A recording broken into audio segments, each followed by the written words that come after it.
예, 반갑습니다. 오늘은 사도행전 2장 14절에서 32절 베드로의 통변 예수 그리스도라는 내용으로 말씀을 전하도록 하겠습니다. 여러분 가짜뉴스 아세요? 가짜뉴스. 요즘 많이 들었죠? 가짜뉴스라는 말 많이 들었는데, 가짜뉴스는 어떤 목적을 위해서 거짓된 정보 혹은 조작된 정보를 공신력 있는 정보처럼 만드는 거예요. 만들어서 인터넷, 개인 모바일, 메시지 등등 각종 매체를 통해서 유포시키고 확산시키는 것을 말합니다. 예, 가짜뉴스라고 하죠. 요즘 어플도 그런 어플이 나왔다고 하네요. CNN 뉴스처럼 자기가 원하는 기사들을, 정보들을 CNN에서 나온 것처럼 만들 수 있다고 하더라고요. 그런 재미있는 어플들이 있는데, 가짜뉴스가 있어요.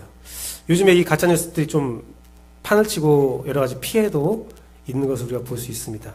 과거에는 더 가짜뉴스가 더 많은 피해를 주었어요. 되게 심각한 피해를 줬었는데, 그 예로 제가 찾고 생각하다가 고민하다가 가장 좋은 예가 광주 5.18 민주화 항쟁이 아닐까라는 생각이 들었어요. 왜냐면 5.18 민주화 항쟁이 있을 때에 광주에 있는 모든 기자들을 다, 외신들 그것들을 다 막았다고 하잖아요. 우리나라에서는 서울에서도 그런 일이 있는지 몰랐대요. 아무도 몰랐고, 오히려 광주에 공산당이 북한군이 쳐들어와서 어떤 큰 일이 벌어졌다라고 그렇게 전 국민이 그걸 알고 있었죠. 그렇게 뉴스가 나갔었고요.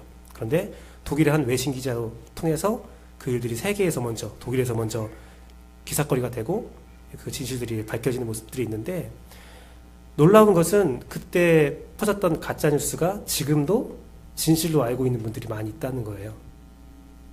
가짜뉴스의 피해는 굉장하죠. 특히 이런 가짜뉴스들은 연령이 높은 분일수록 또 옛날에 더 잘 통했습니다. 연령이 높으신 분들이라면 옛날에 잘 통했어요. 그 이유가 무엇일까요?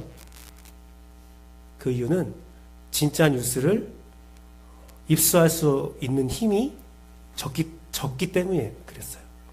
옛날에는 뉴스에, 신문에 정보가 다 집중되어 있었기 때문에 가짜뉴스를 만들었을 때에 다 속을 수밖에 없었어요. 근데 오늘날은 잘 가짜뉴스가 통하지 않아요. 왜냐하면 우리나라 사람들이 의심이 많아졌을 수도 있어요. 하도 가짜뉴스가 많다 보니까 어떤 기사가 딱 뜨면 정말이야? 하면서 검색을 하기 시작해요. 그리고 다들 손가락에, 손에서, 손안의 PC라고 하죠. 정보를 충분히 얻을 수 있는 스마트폰이 발달되었어요. 그래서 대응도 빨라졌고 정보 입수도 빨라져서 젊은 사람들은 가짜뉴스에 잘 현혹되지 않는 경우가 많이 있습니다. 어떤 뉴스를 했을 때 이것이 진짜야, 거짓이야 알아보죠. 하지만 그것들을 동력이 없는 사람들은 아직도 가짜뉴스에 속는 그런 분들이 있죠. 즉, 가짜뉴스가 우리에게 정해졌을 때에, 돌아왔을 때에 가짜뉴스를 이길 수 있는 유일한 방법은 진짜뉴스를 접하고 그 진짜뉴스를 소유하고 진짜뉴스를 지키는 거거든요. 우리들은 가짜뉴스들이 여러 가지 이름과 형태로 우리가 접근되고 있는 시대를 살고 있죠. 가짜뉴스의 홍수 속에 살고 있는데요. 심지어는 하나님을 따르는 신앙 안에서도 가짜뉴스가 등장해요. 여러분, 카톡으로 여러 가지 뉴스들이 올 때가 있어요. 기독교에 이런 걸 기도합시다. 이런 위기가 있습니다.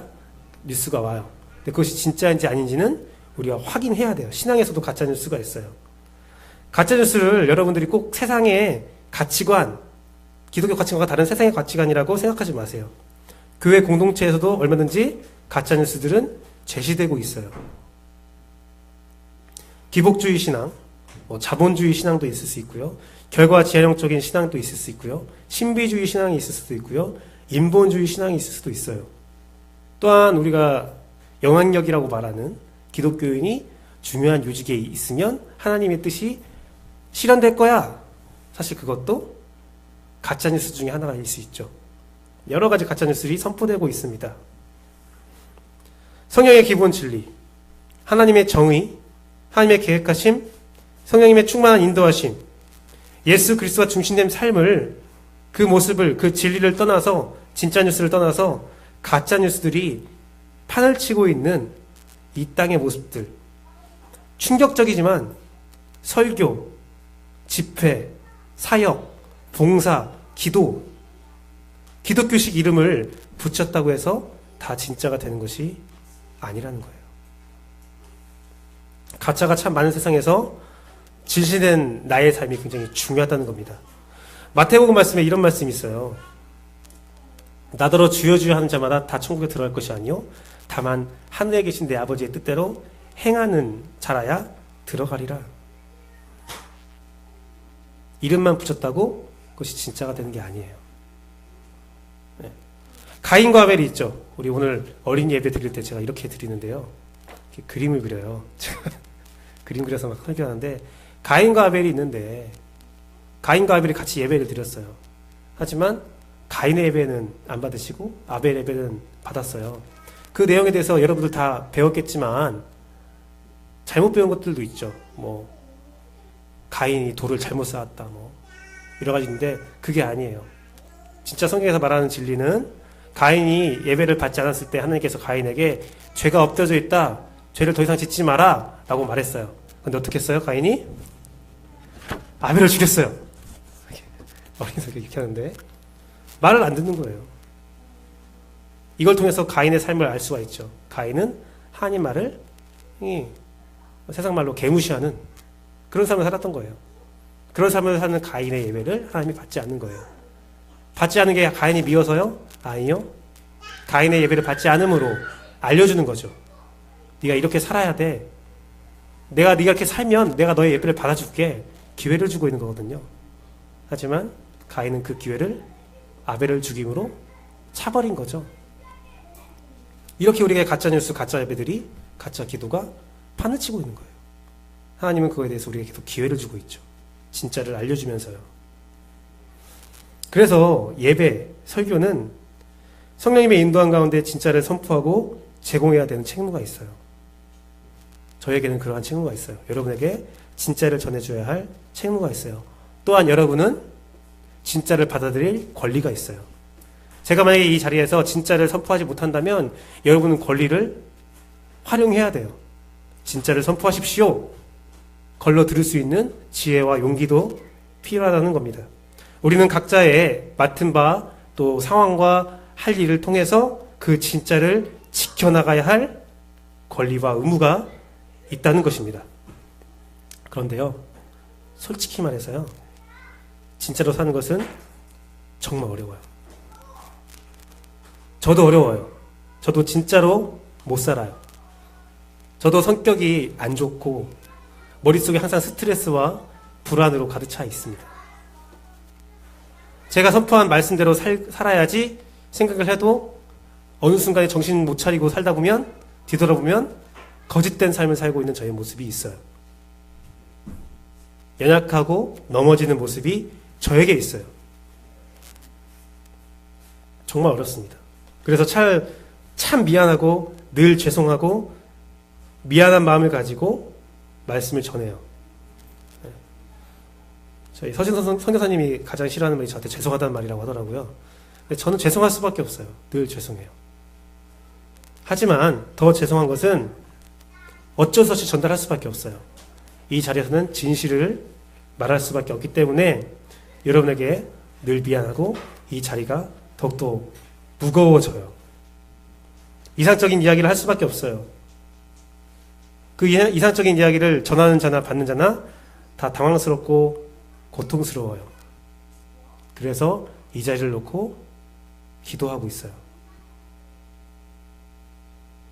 제 개인적인 설교로는 설교를 얼마큼 잘 준비하냐보다 그 설교를 준비하고 그 설교를 위해서 얼마큼 더 기도를 하느냐가 더 중요하다고 생각합니다. 여러분도 이 자리를 놓고 이 자리를 위해서 기도해 주기를 원합니다. 제가 의지할 것은 성령의 위로와 인도하심밖에 없어요. 전 능력도 없고 전 지식도 부족하고 전 시간도 없어요. 여러분들이 함께 기도하고 이 자리를, 이 부족한 자리를 위해서 기도하는 CR침례교회가 되기를 소망합니다. 그래서 여기서 선포되는 말들이 우리 안에 이루어지지 않는다 할지라도 바랐고 그 진실을 지키고 언젠가는 우리가 온전케 되어서 그 진실이 우리의 삶이 된다는 것을 기대하며 예수 그리스도를 깊숙이 만나는, 예수 그리스도가 깊숙하게 그 중심에 자리 잡혀 있는 그러한 예배, 그러한 삶이 되기를 저는 진심으로 바라고 기도하고 있습니다. 사실 오늘 베드로 말씀, 우리가 읽었던 본문이 베드로가 그것을 선포하고 있는 거예요. 베드로는 선포하면서 이런 말을 합니다. 너희가 죽였다. 이 말을 듣는 사람은 거룩한 자가 아니에요. 오늘 베드로의 설교를 듣는 사람들은 뛰어난 자들이 아니었어요. 예수를 십자가에 못 박은 자들이었어요. 하나님의 말씀대로 살아간 사람이 아니었어요. 하나님의 예언대로 충실하게 살아간 사람들이 아니었어요. 그리고 이 설교를 들으면 다들 충실해질 건가? 그것도 미지수였어요. 하지만 베드로는 이 설교를 던지고 있는 겁니다. 왜? 진실이니까. 이것이 진리니까. 지난주 우리는 성령 강림을 통해서 하나님의 크신 뜻을 받아들이는 제자의 모습들을 보았죠. 오늘 본문은 그 뒤에 일어나서 베드로가 일어나서 자신이 받은 성령의 음성이 무엇인지 통변하는 거예요. 통변하면서 선포를 하고 있는 거죠. 그 선포 가운데는 크게 세 가지의 설교가 있는데요. 이 내용을 보기 전에 베드로가 선포한 대상을 먼저 보길 원해요. 제가 방금 말한 것처럼 대상자들은 누구냐면 술 취했다라고 조롱한 사람들도 포함되어 있었어요. 방언을 말할 때 성령을 충만할 때 야, 술 취했다라고 말하는 사람도 그 듣는 사람에 포함되어 있었어요. 또한 듣는 사람들은 예수 그리스도를 십자가에 못 박은 자들이었어요. 니들이 무엇을 박았어? 니들이 예수를 죽였어! 라고 말하고 있는 거예요. 즉 예수 그리스도의 진리, 하나님의 진리를 들어야 할 대상은 딱히 정해지지 않았어요. 모두가 듣고 모두가 구원에 이르러야 되는 진리라는 거죠. 모두가 다 들어야 돼요. 누구든지 다 들어야 돼요. 누구든지 들어야 할 그 진리는 무엇이냐? 베드로는 먼저 성령 강림 사건을 유에서 말씀을 통해서 구약시대부터 예언되었던 사건이라는 것을 밝혀 말하고 있고, 어린이부터 장년까지 모두에게 성령 충만이 있을 거야 라고 선포하고 있습니다. 그리고 그 성령 충만은 바로 구원과 연결되어 있다는 사실을 밝히고 있죠. 누구든지 예수를 믿는 자는 구원을 얻으리라. 그것을 위해서 성령이 강림한다는 사실을 분명히 밝히고 있습니다. 그 뒤에 이어서 베드로는 예수 그리스도에 대해서 증언합니다. 예수 그리스도의 공생애를 말합니다. 그가 살아있으면서 우리를 위해서 우리의 병을 치료하고 많은 능력을 보였던 것을 너희가 보지 않았느냐? 그것이 우리가 증인되지 않느냐? 또한 그 예수는 너희가 못 박아 죽었지 않았느냐? 하지만 그는 사망에 묶여있지 않고 우리의 구원을 위해서 다시 살아났다. 그것도 너희가 보지 않았느냐? 그리고 그는 그 모든 것들을 이기고 하늘로 승천하여서 하나님 우편 보좌에 앉아 계시느니라. 내가 그것을 봤다. 내가 체험했다. 내가 그것의 증인이고 너희가 그것의 증인이 아니냐? 라는 말을 하는 겁니다. 그 세 가지죠. 예수의 공생애와 예수의 죽음과 예수의 승천을 밝히 말하며 너희가 봤다. 난 그거의 증인이다. 너희도 그것의 증인이다. 라는 말을 하고 있는 겁니다. 그 말을 선포하는 겁니다. 그것을 성령이 나에게 알려줬다라는 거죠. 가만히 보십시오. 가만히 보면 베드로가 오늘 선포한 설교와 모든 내용은 베드로가 살면서 경험했던, 직접 보았던 삶의 이야기였어요. 그의 삶을 간증한 것 뿐이에요. 그 간증을 하면서 베드로가 말하는 거죠. 이것은 다 하나님이 하신 거야. 하나님이 내 삶에서 이루어 주신 거야. 내 삶에서 하나님의 역사가 일어난 거야 라고 말하고 있다는 겁니다. 즉 베드로는 자신의 선포를 통하여 자신뿐만 아니라 자신의 이야기를 듣는 모든 사람들에게 너희들은 하나님의 역사의 증인이야? 하나님의 역사와 동참하고 있는 거야? 네가 하나님의 역사를 바라보고 있는 거야? 라고 말하는 겁니다. 이것은 구약부터 지금까지 하나님이 끊임없이 일하고 있던 일이야. 지금 하나님의 일이 끝난 것이 아니야. 너도 그 역사에 동참되어 있는, 포함되어 있는 존재다라는 것을 밝히 말하고 있는 것입니다. 성령의 강력한 인재함으로 자신의 눈으로 본, 자신이 체험한 예수 그리스도가 내 삶의 여정에서 습득된 말씀을 통해서 본 구약이 하나님이 주신 모든 정보가, 그 정보들이 그 공통점이 무엇이냐, 그 모든 것들이 모여져서 이루는 것이 무엇이냐, 그 위대하고 영광스러운 하나님의 말씀, 또 내 안에 체험된 모든 체험들이 무엇으로 연결되느냐? 그것은 예수 그리스도다. 끝내 예수 그리스도를 대입시켜 보니 그 모든 것이 하나로 연결되었다. 그 모든 구슬들이 하나로 연결시켜주는 그 핵심, 그것은 바로 예수 그리스도다. 내 삶 자체가 예수 그리스도의 증거였고 내가 증인이었다. 그런데 나만 그런 것이 아니라 너희도 증인이고 너희도 그러하다라는 말을 하고 있는 거예요. 여러분, 베드로가 오늘 말했던 모든 정보들은 사실 베드로 머릿속에 있었던 거예요. 베드로의 삶 속에 있었던 거예요. 하지만 그것이 하나가 되지 않았죠. 그 경험들이 무엇을 말하는지 알지 못했죠. 하지만 성령의 강림으로, 성령의 충만함으로 그 안에, 베드로 안에 성령이 역사하셨을 때에 그 과거들과 그 모든 정보들이 하나의 퍼즐로 맞춰져 예수 그리스도를 증언하게 되는 거예요. 베드로의 설교를 보세요. 군더더기가 없어요. 다른 말을 하지 않아요. 그 모든 것들이 예수로 통일되었다라는 말만 하고 있다는 겁니다. 오직 그거예요. 예수 그리스도. 이 감격적인 경험. 그러니까 베드로가 고백을 하잖아요. 야, 이건 보배다. 이건 참 기쁨이다. 이건 참 즐거움이다. 내 안에 너무나 거룩하다. 이 생명의 길이 내 안에 기쁨이 충만케 된다. 다윗의 고백을 빌려서 자신의 고백을 하고 있는 거예요. 내가 그걸 아니까, 그 진리를 아니까, 그 비밀을 아니까 너무나 감격스럽다. 말할 수밖에 없다라는 거죠. 여러분, 시대가 바뀌어도 늘 변하지 않는 사실이 하나 있어요. 그것은 사람은 반드시 죽는다는 사실이에요. 제가 인터넷 기사에서 충격적인 기사를 봤어요. 정확한 연도는 기억나지 않아요. 정확한 연도는 기억나지 않는데 2070년인가 되면 사람이 죽지 않는데요. 그 정도로 과학이 발전된대요.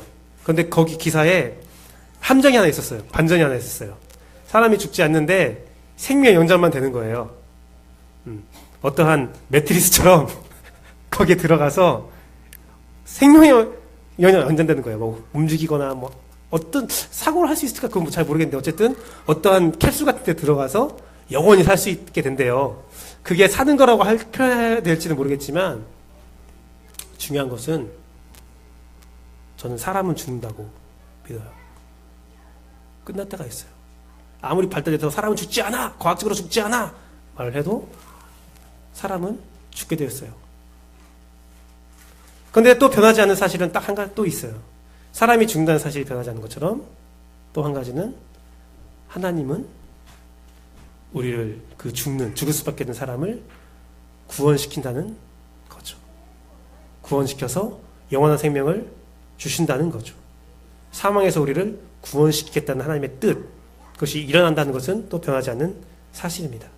베드로는 성령의 인도함 가운데 그 말씀을 통해서 그 모든 것들을 알게 된 거죠.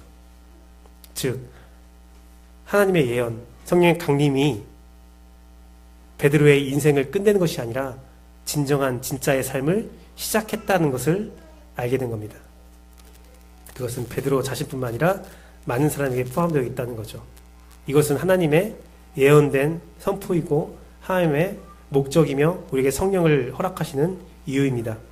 성경에 쓰여있는 모든 사실은 나를 위해서, 나를 포함되어서 있는 거예요. 나의 존재는, 나의 삶은 이 성경의 영속성에 있는 겁니다. 이것은 구약부터 이어져서 끝나지 않는 하나님의 역사 자체예요. 여러분은 하나님의 역사예요. 여러분은 역사 자체예요. 하나님은 여러분과 함께한다고 구약시대부터 끊임없이 말하였고 베드로를 통해서 오늘 알게 한 것뿐이에요. 이사야서 말씀에 이런 말씀이 있잖아요. 내가 땅끝에서부터 너를 붙들며 땅의 모퉁이로부터 너를 부르고 내게 이르기를 너는 나의 종이라. 내가 너를 택하고 싫어하여 버리지 아니하였다. 난 널 버리지 않았어.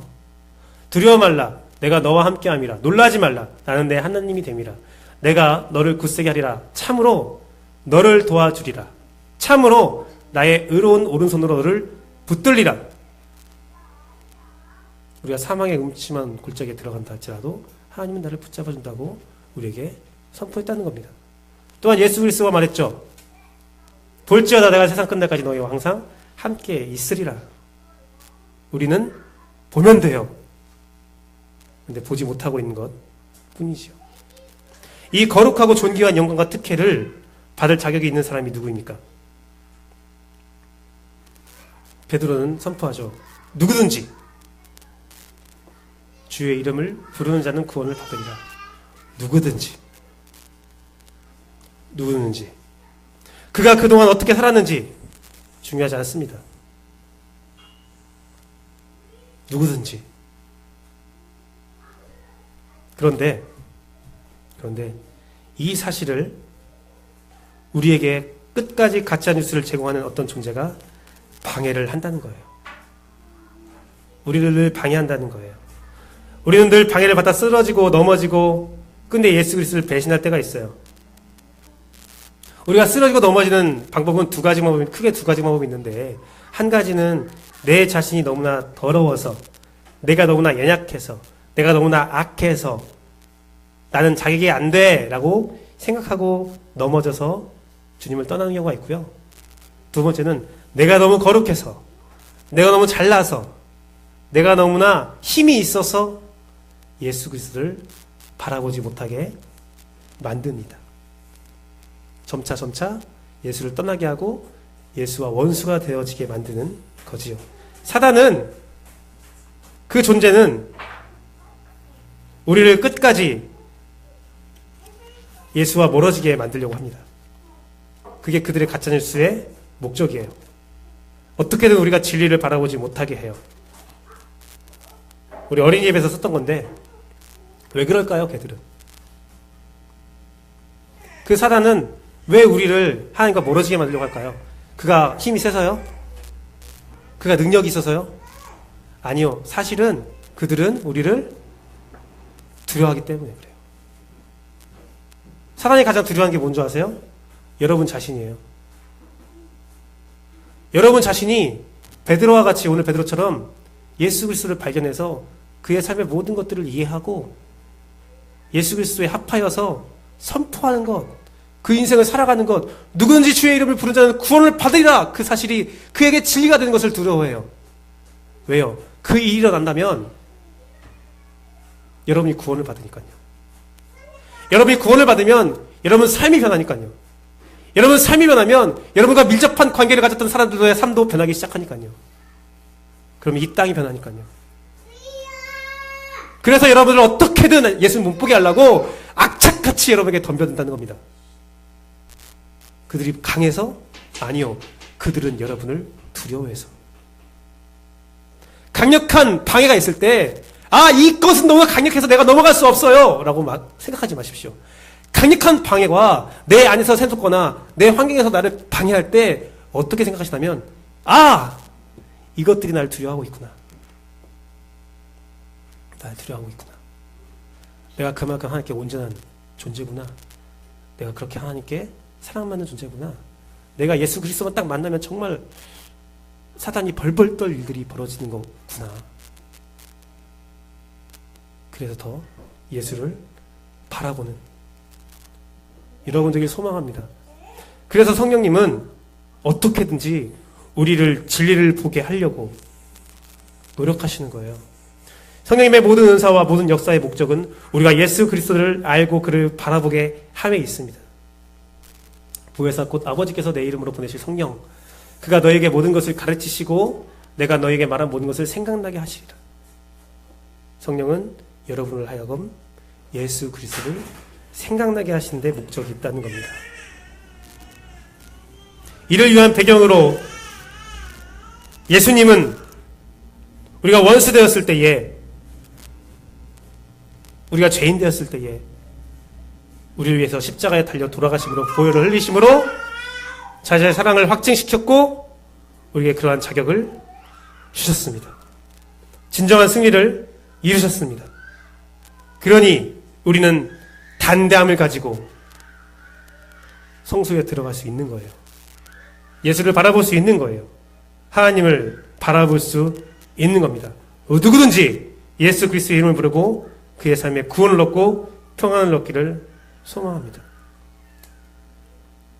그렇게 그리스도인들은 예수 그리스도의 옷을 입고 자신의 가정과 직장과 삶의 모든 영역, 생각과 사고와 행동에서 예수 그리스도가 참 진리며 중심이 되어가는 삶을 살아가는 거예요. 같이 읽어볼까요? 로마서 13장 14절 말씀입니다. 둘, 셋. 오직 주 예수 그리스도로 옷 입고 정욕을 위하여 육신의 일을 도모하지 말라. 예수 그리스도. 예수 그리스도. 사실 지난번 삶의 나눔을 우리가 했을 때 이런 말이 있었어요. 기독교 성경적 가치관이 동일한 주장을 하는 그런 철학과 많은 부분들이 있다. 많이 유사한 것들이 많이 있죠. 사랑해라, 참아라, 인내하라, 여러 가지 좋은 말들이 많이 있잖아요. 근데 중요한 것은 그 안에 예수는 없다는 거예요. 그것은 뭐와 같냐면 구슬은 많이 있어요. 좋은 구슬은 많이 있어요. 하지만 그 구슬을 이어줄, 꿰어줄 실이 없는 거예요. 구슬은 서말이어도 꿰어야 보배라는 말이 있죠. 내가 가진 좋은 것, 여러분이 가진 좋은 생각, 좋은 인성, 좋은 품성, 내가 가진 모든 가치관, 내가 가진 가정, 직장, 관계, 그것이 예수 그리스도로 깨어지기 전에는 보배가 아니에요. 허상이에요. 사라져버릴 허상이에요.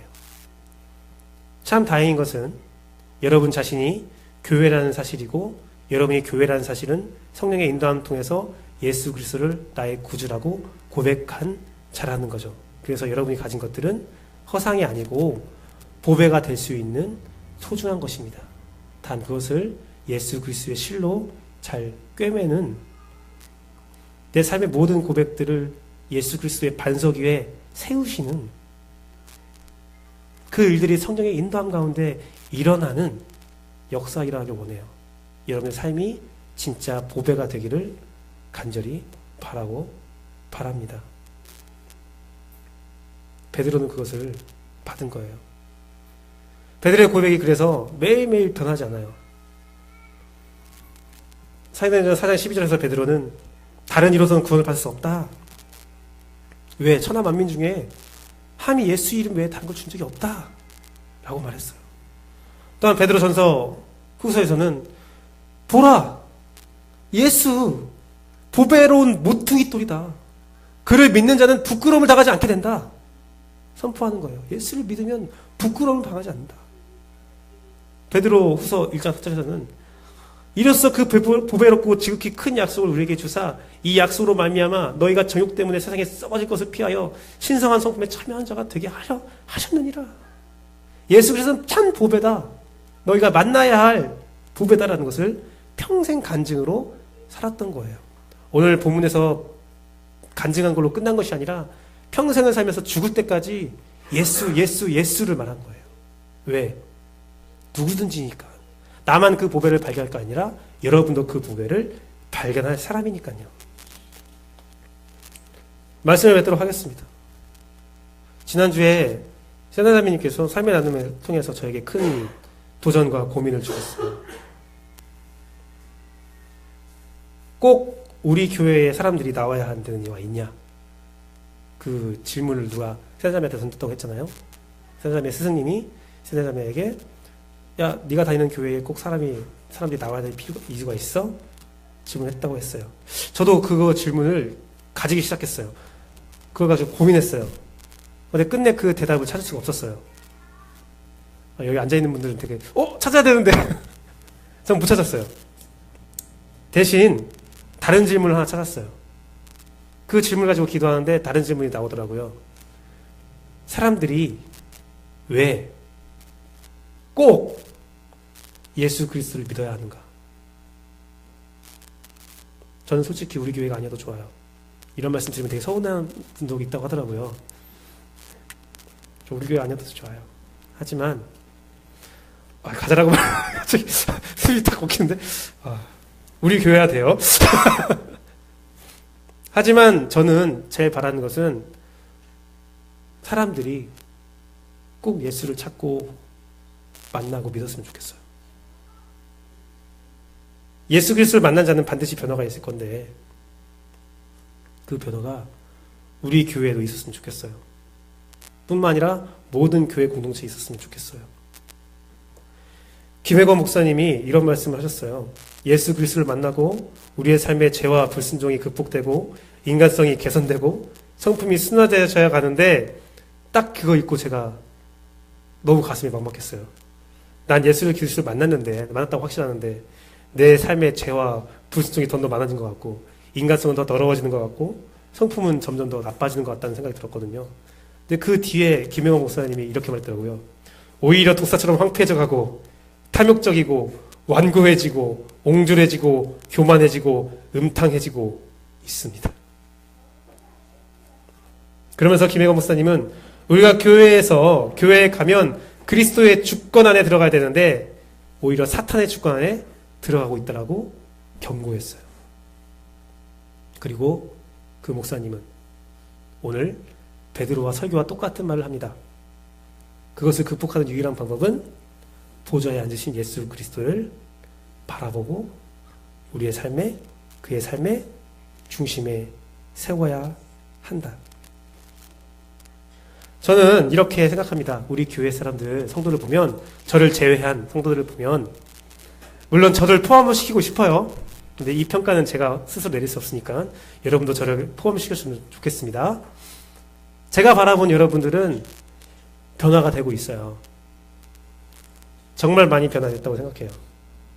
여러분 삶에 예수 그리스도의 위로함이 있다고, 그 예수 그리스도의 위로함을 경험했고 성령의 충만함도 경험했다라고 저는 믿고 있어요. 그래서 우리 교회가 저는 잘 쓰임받고 있다라고 생각합니다. 이게 제 착각이 아니었으면 좋겠어요. 우리가 삶을 나누고 우리가 서로를 위해서 기도하고 우리가 예배할 때 여러분 삶 자체가 증인이 되고 증거가 되고 있어요. 베드로의 위대한 설교는 사도행전 그 교회 초대교회에서 처음 일어났고 마지막 일어난 게 아니라 우리 교회에서 끊임없이 이루어지고 있는 설교와 똑같다. 그렇게 생각하시면 됩니다. 최소한 저에게는요. 전 여러분의 변화와 여러분이 위로받는 것을 보면서 여러분이 예수 그리스도를 만난 이야기들을 저한테 해줌에 따라서 전 그걸 통해서 예수 그리스도는 살아계시는구나. 예수 그리스도는 지금도 일하시는구나. 예수 그리스도는 저 사람은 예수 그리스도의 증인이구나. 그걸 보면서 나도 예수 그리스도를 더욱더 믿어야겠구나. 내가 예수 그리스도에 더 의존해야겠구나. 그런 생각을 하게 돼요. 여러분의 삶은 저에 대한 설교예요. 여러분의 삶은 제가 예수 그리스도를 바라보게 해주는 귀중한 보배예요.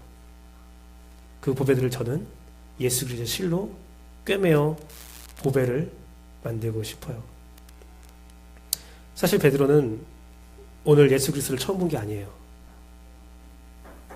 베드로는 변화산에서 예수 그리스도 변화된 모습을 봤었거든요. 그런데 까먹었어요. 변화산에서 예수 그리스도의 하나님 됨을 바라봤거든요. 하늘의 음성이 들렸거든요. 걔는 하나님의 아들이야.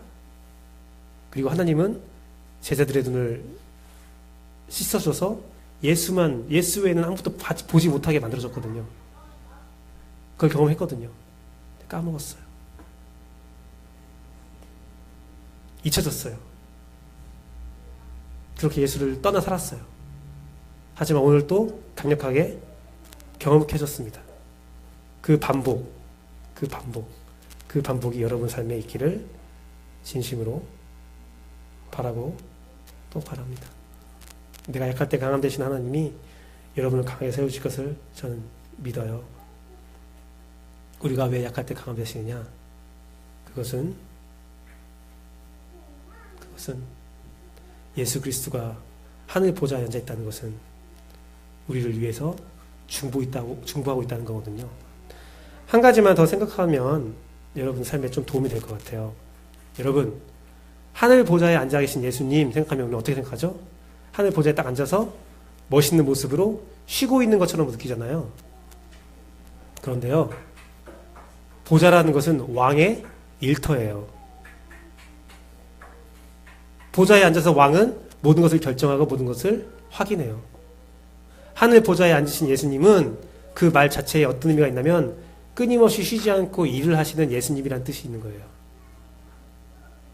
우리가 하늘 보좌에 앉으신 예수를 바라보라. 그것은 너를 위해서 지금도 기도하시는, 너를 위해서 지금도 애쓰시는, 너를 위해서 지금도 쉬지 않은 예수를 바라보라라는 거예요. 예수님이 일하시니 여러분에게 소망이 있는 겁니다. 예수님이 일하시니 여러분 삶에 자라남이 있고 성장이 있는 겁니다. 오직 우리 주 곧 구주 예수 그리스도의 은혜와 그를 아는 지식에서 자라가라. 영광이 이제와 영원한 날까지 그에게 있을지어다. 베드로의 오늘 설교가, 베드로의 오늘 선포가 예수 그리스도, 오직 예수 그리스도, 이 선포가 여러분 삶에 보배로 작용되고 여러분 삶을 보배로 만드는, 쉬지 않는 예수님과 함께 일하시는 여러분 되기를 진심으로 소망합니다. 우리 함께 찬양하고 기도하도록 하겠습니다. 우리 약할 때 강한 대신에 함께 찬양할게요.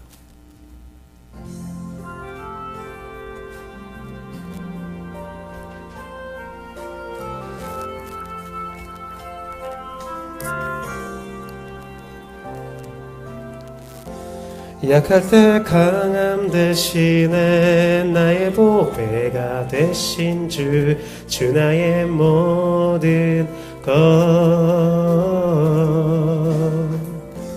주 안에 있는 보물을 나는 포기할 수